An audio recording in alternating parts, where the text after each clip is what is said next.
Assalamualaikum warahmatullahi wabarakatuh. Perkenalkan, saya Maunatul Khairiyah dengan NIM akhir 24. Di sini saya akan menjelaskan tentang perubahan masyarakat Indonesia pada masa penjajahan dan tumbuhnya semangat kebangsaan. Kedatangan bangsa Barat. Indonesia merupakan negara yang mempunyai letak strategis, baik secara geografis maupun secara astronomi, karena letaknya berada pada posisi silang di antara benua Asia dan benua Australia, serta antara Samudra Hindia dan Samudra Pasifik, dan mempunyai dua musim, yaitu musim penghujan dan musim kemarau. Hal ini yang membuat Indonesia mempunyai kekayaan yang sangat melimpah. Dengan adanya sumber daya alam yang melimpah ini, membuat bangsa Eropa yang berada di benua Eropa tertarik untuk datang ke Indonesia, walaupun lokasinya itu sangat jauh dari daerah Indonesia. Salah satu yang menjadi target utama bangsa Eropa yakni ingin mendapatkan rempah-rempah yang sangat banyak di Indonesia. Kedatangan bangsa asing ke Indonesia sangat merugikan bagi kehidupan rakyat Indonesia karena mereka menguasai Indonesia dan melakukan kolonialisme dan imperialisme.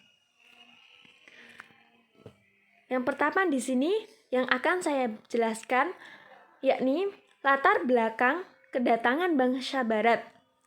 Setelah berakhirnya Perang Salib dan jatuhnya kota Konstantinopel ke tangan Turki pada tahun 1453,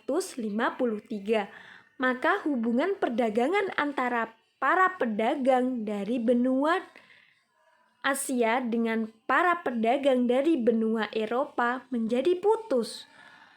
Sebelumnya, mereka bertemu di Kepulauan Venesia untuk bertransaksi, sehingga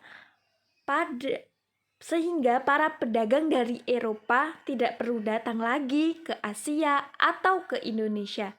Namun setelah Konstantinopel yang merupakan pintu perdagangan dari Asia menuju Eropa dikuasai Turki, maka tidak ada lagi perdagangan melalui jalur tersebut. Terputusnya jalur perdagangan inilah yang bangsa-bangsa Eropa bertekad untuk mendapatkan barang-barang dagangan dari Indonesia, terutama rempah-rempah, yang menjadi daya tarik bangsa Barat untuk datang ke Indonesia, yaitu dengan adanya rempah-rempah yang sangat melimpah.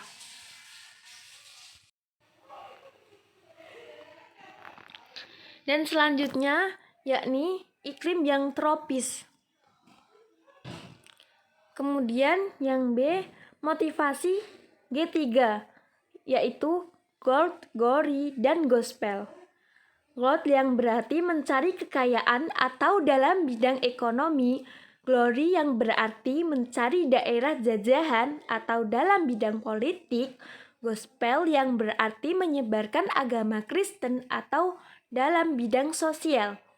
Bangsa Eropa melakukan penjajahan dunia atau pengelilingan samudra dengan semangat 3G, yakni gold, glory, dan gospel.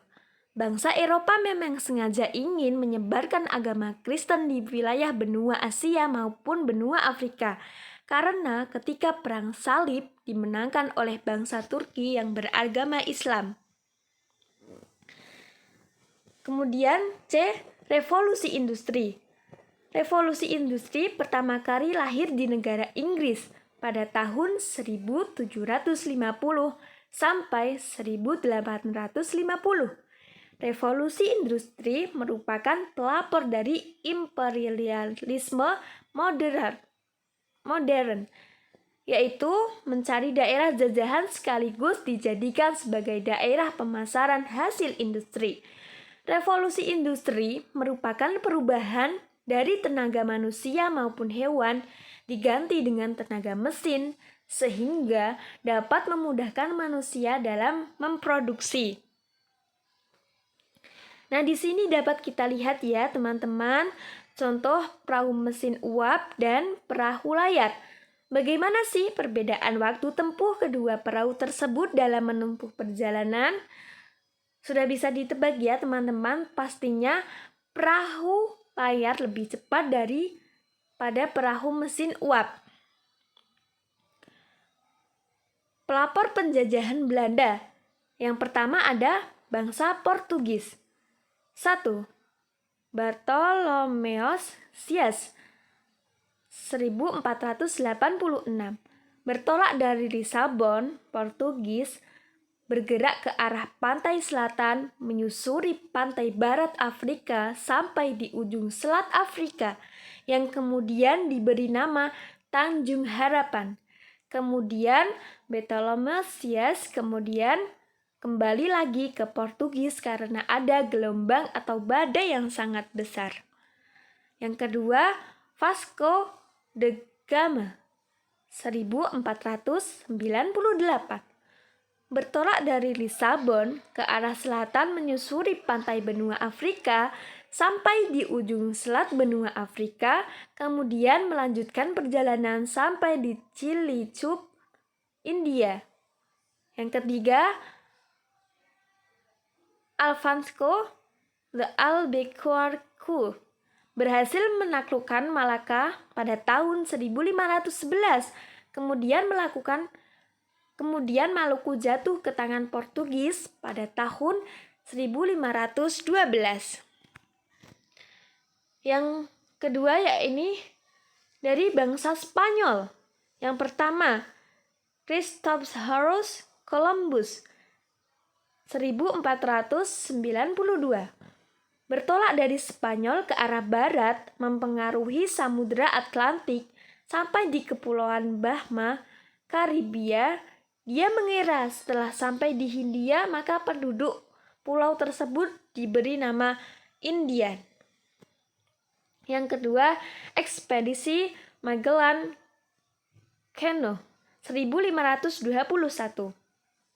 Bertolak dari Spanyol ke arah barat, mengarungi Samudra Atlantik, menyusuri pantai timur Amerika sampai di ujung selat benua Amerika, kemudian mengarungi Samudra Pasifik yang sangat luas dan tenang sampai di Mesava di Filipina.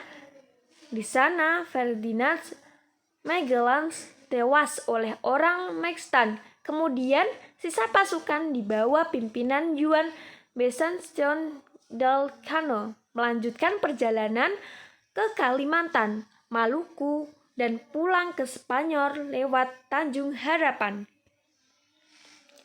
Dasar atau landasan yang dipakai dalam penjajahan samudra adalah Perjanjian Tordesillas Paus Alexander VI yang berisi pembagian atau arah penjelajahan samudra. Portugis ke arah timur, Spanyol ke arah barat. Akibat bertemunya Portugis dan Spanyol di Maluku, maka muncul Perjanjian Saragossa 1526 yang isinya pembagian wilayah operasional perdagangan. Portugis di Maluku, sedangkan Spanyol di Filipina. Yang ketiga ada bangsa Belanda. Jalur pelayanan Belanda tidak sama dengan jalur pelayanan Portugis karena ada petunjuk jalan dari Han Hegwe van Leeuwenhoek, mantan pelaut Belanda yang bekerja pada Portugis. Cornelis de Houtman 1596 menempuhi perjalanan ke Tanjung Harapan, kemudian dilanjutkan sampai di Banten. Kedatangannya ditolak oleh bangsa Banten karena bersikap kasar dan sombong. Jacob Fairfax 1598, kedatangannya disambut baik oleh rakyat Banten. Di sini saya akan menjelaskan lagi mengenai berdirinya VOC. VOC berdiri pada tanggal 20 Maret 1602 dengan Gubernur Jenderal pertama Pieter Both. Apa yang dituju untuk berdirinya VOC tersebut? Nah, yakni tujuan dari didirikannya VOC untuk menghindari persaingan dagang antara sesama pedagang Belanda, memonopoli rempah-rempah di Hindia Timur, menghadapi persaingan dengan para pedagang asing, menghadapi kerajaan-kerajaan di Indonesia. VOC mempunyai hak akstori, yaitu hak paten yang diberikan pemerintah kerajaan Belanda kepada VOC yang berisi 1. Hak untuk memerintah di negara jajahan. 2. Hak untuk memonopoli perdagangan. Yang ketiga, hak untuk mencetak mata uang sendiri. Yang keempat, hak untuk memiliki angkatan perang sendiri. Yang kelima, hak untuk memiliki senjata. Yang keenam, hak untuk mengadakan perjanjian. Dan yang ketujuh, hak untuk mengumumkan perang.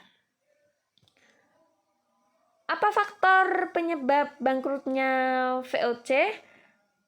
Yakni faktor yang menyebabkan kebangkrutan VOC adalah korupsi yang merajalela di kalangan pegawai VOC. Banyak pegawai VOC yang tidak cakap bekerja. VOC banyak menanggung hutang akibat peperangan. Banyak prajurit VOC yang meninggal. Luas wilayah tidak sebanding dengan jumlah pegawai VOC yang sedikit. Tidak jalannya penyerahan wajib dan aturan periangan. Sekian materi yang dapat saya sampaikan, semoga bermanfaat untuk kita semua. Wassalamualaikum warahmatullahi wabarakatuh.